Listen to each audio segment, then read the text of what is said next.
if you go to our stream of my stream of Matthew chapter 20, Matthew chapter 4, from verse verse 12 to 28, I believe. We went over this prophecy because it's quoted by Matthew in Matthew 4 verse 15 and 16, I believe. So, notice this. Exactly, Zara. Muslims don't understand what Messiah means. Christ is called the Messiah, yet they always switch it up and change it. Say nonsense because they don't know what it means. Nevertheless, the gloom of the distressed land will not be like that of the former times. Now, this is following from Isaiah 8. Isaiah 8 tells us that the northern tribe of Zebulun and Naphtali the northern tribes, which Zebulun and Naphtali were in, the kingdom of Israel will go into Assyrian exile because of their continued disobedience to God's word. Now he's saying, nevertheless, the gloom of the distressed land, so the gloom that they will have after, will not be like that of the former times, the Assyrian exile, when he humbled the land of Zebulun and the land of Naphtali. But in the future, so God is being spoken of, he will bring honor to the way of the sea, to the land east of the Jordan, and to Galilee of the nations. And the Galilee of the nations, Galilee in the biblical mapping, biblical geography, is in the area of Zebulun and Naphtali. That's Galilee in the northern parts of Israel. Let me open the map real quick. We're going to explain to the Orthodox Muslim why this is speaking of Jesus Christ. I'm opening up a map of Palestine in the 1st century. I use this map when I do my Bible studies a lot, just to show you guys, a little biblical geography.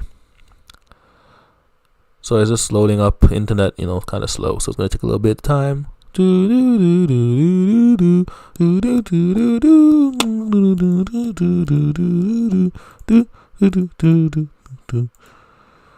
Yeah, okay, here we go. Alright, so you see up here in the north, hopefully you guys can see it.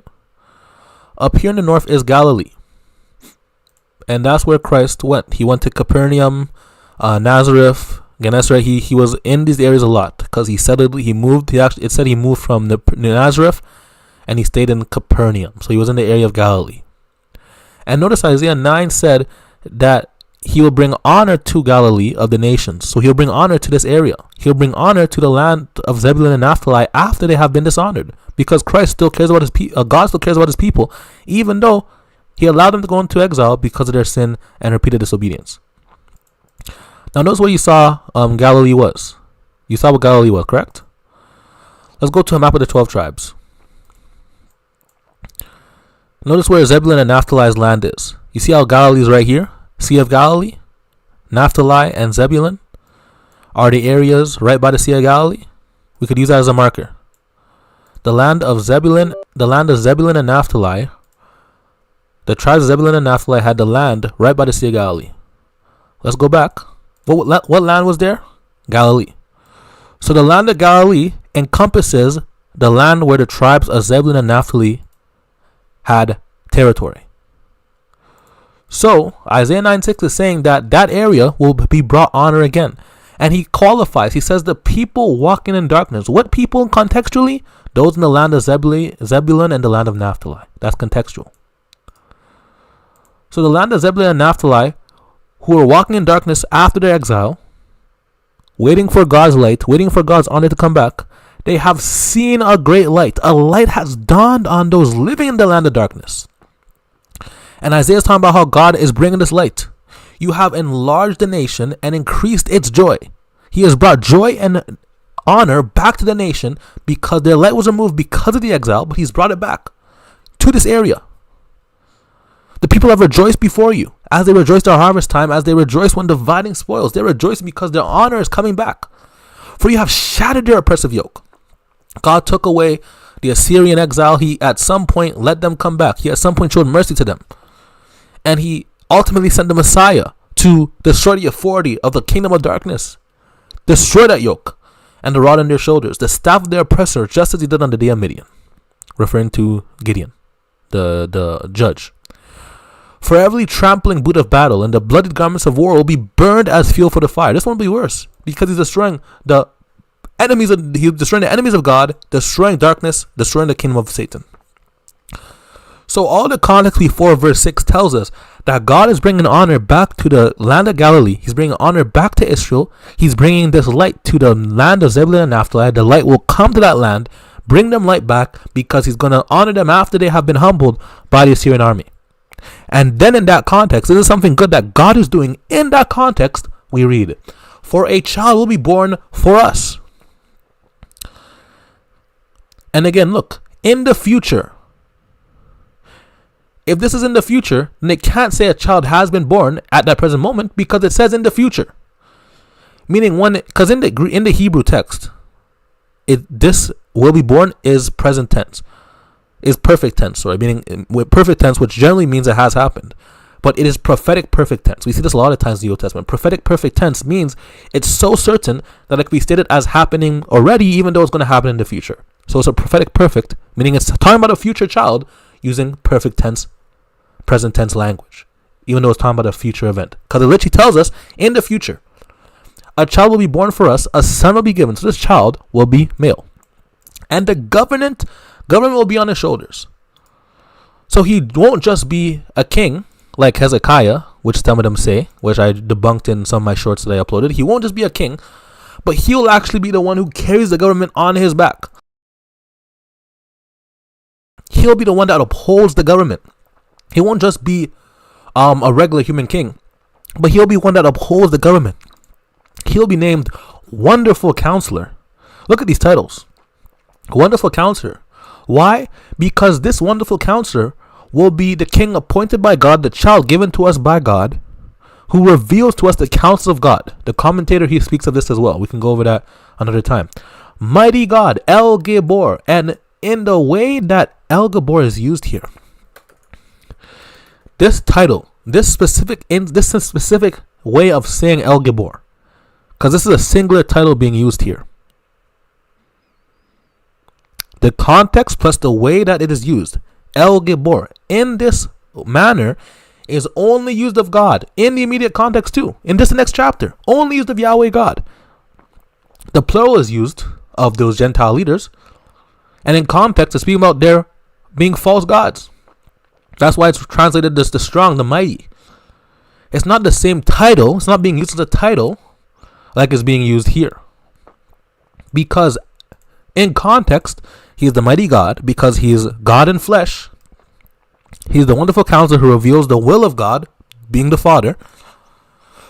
So he's a distinct person from the Father, who is one of the Father by nature, because he reveals the things of the Father.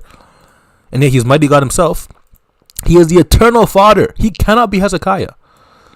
If you're the Father of eternity, the Abiyad, that means you're the Father of time. You're the progenitor of time. Because since God created the heavens and the earth, and Christ is God, Christ created. Time is a measurement of change, meaning Christ is the one that started time. So time is begun by Christ. This cannot be applied to any man. This can only be applied to God himself, the Father of eternity, the Father of time.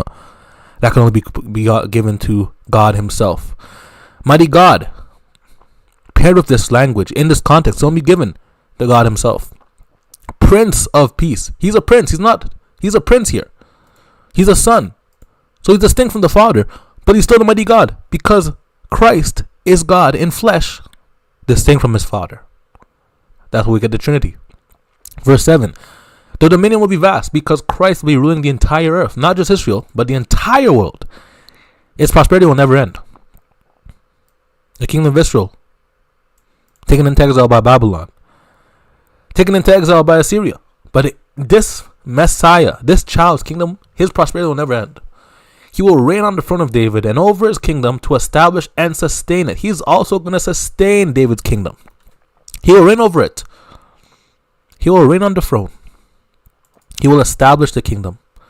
With justice and righteousness, he'll be a true king from now on and forever. David did not last forever. Solomon did not stay forever. Hezekiah did not stay forever. This king will be there forever. Is this hard to get? Hezekiah did not last forever. Jehoshaphat did not last forever. David did not reign forever. Solomon did not reign forever. But according to the context, this king will reign forever.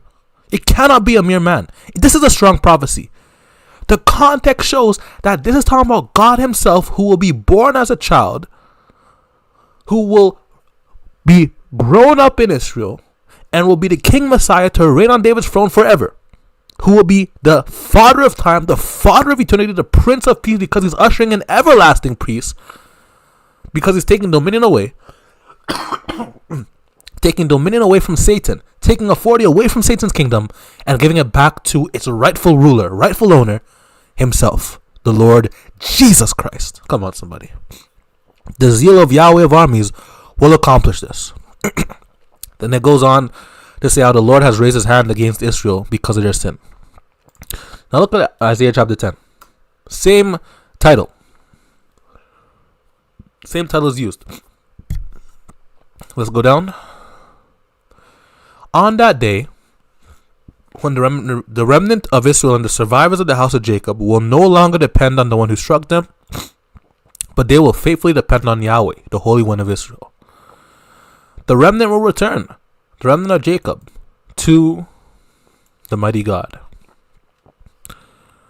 They will return to the mighty God. And in context, it's talking about Yahweh. Yahweh is given the same exact title in the same exact manner as the child to be born in Isaiah 9:6. So in the closest context, in the context of Isaiah, the mighty God is Yahweh. Meaning in the context of Isaiah, the mighty God who will be born to us is Yahweh who will be born in flesh.